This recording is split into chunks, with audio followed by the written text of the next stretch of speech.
మా ఇదిగో తీసి నిమ్మకాయ, ఇదిగో తీసి మిరపకాయ, రెండు నేను తిన్నా. ఇంకన్నీ మనకు మంచి రోజులే, మంచి రోజులే.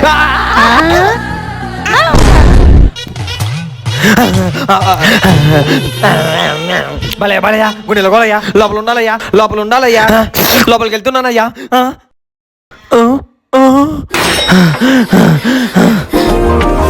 చోటున్నాను వేచాను వేడానుగా కలవమని ప్రేమంత దాచానుగా పిలవమని కారణైనా తాకలేని తాహతున్న ప్రేమని కష్టమే